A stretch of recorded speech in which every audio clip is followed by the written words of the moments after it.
And welcome in to a TGI Friday, June 5th. Thomas Miller on the Fun Astrology Lunar Eclipse podcast. Glad you're here.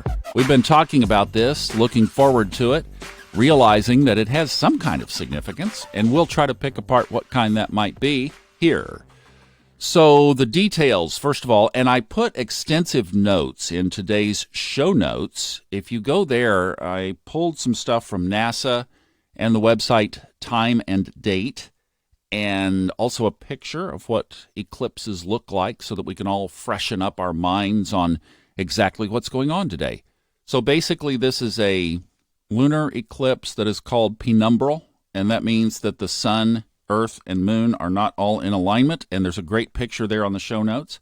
And by the way, also on the show notes is a direct link to the video that I created of all of the aspects for the rest of this year and next year, and even moving Pluto on into Aquarius in 2024. Gives you all the major snapshots. Now, we don't drill down on every one of them because obviously it's already 51 minutes just to show everything, but it is comprehensive, and it will give you quite a perspective of the overview energy over the next couple of years. So the show notes contain some stuff on eclipses and also the times. So let's talk about that. The eclipse itself is visible over in the, Middle East, northern India, catching China and some of the Far East. Now, in eastern U.S. time, it will peak at 3:25 p.m. That's a few minutes after the full moon at 3:13 p.m. The energy will begin at 2:46 p.m., and will be over by 5:04. Those are all Eastern times, and those are also in the show notes. All right, we've got a big square sitting on top of it as well, because all of this happening at 15 degrees, the full moon peak is at 15 degrees, 34 minutes. That's the moon in Sagittarius and the sun in Gemini.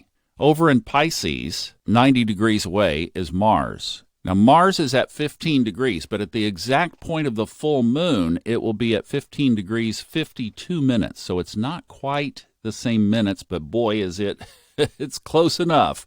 And what is also in the neighborhood is Neptune at 20 degrees. That's a 5-degree orb. And, of course, we have the weekend coming up. And what's been the favorite weekend activity in the U.S. the last 2 weeks? It's to protest. What is Mars? Aggressive warrior energy. So one question you could certainly ask is, will that show up on the protesters' side or the police side? And I don't really go into politics on here, but here's something to contemplate. Somewhere along the way of the last several decades, we allowed local municipalities to basically build mini militias. And with that comes the mentality of that.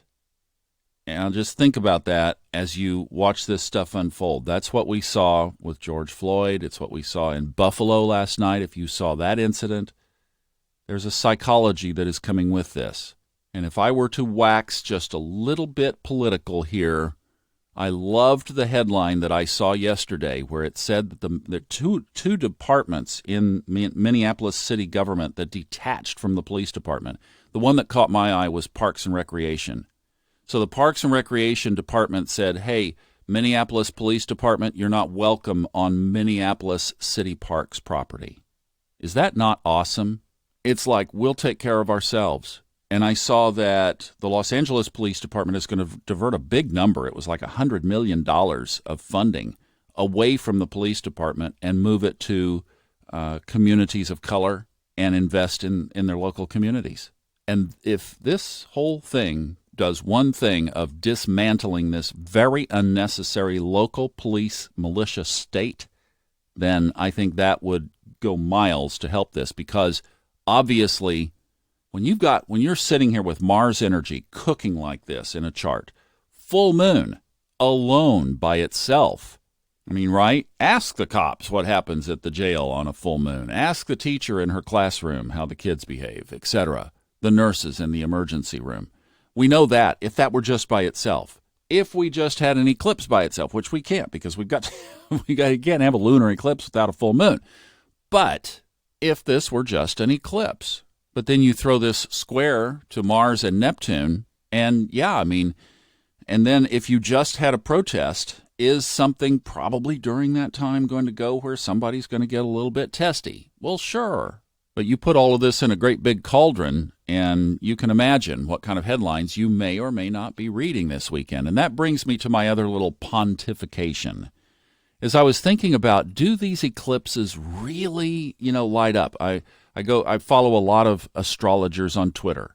And somebody put a post up the other day of well, are you starting to get your eclipse dreams yet? This was earlier in the week. So is psychic attunement more pronounced? We've got this square with Neptune in Pisces, and Mars is in Pisces.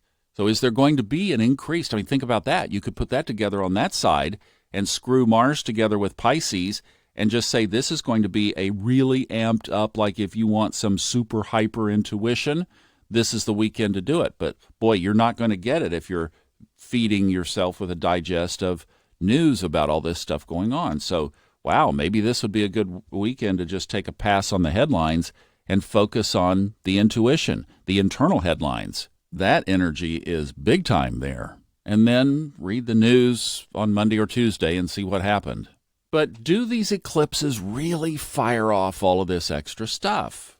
And I'm kind of, and the reason is, we all run stuff through our own filters.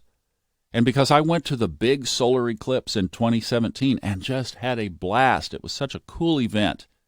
And I did a lot of spiritual / metaphysical work around it.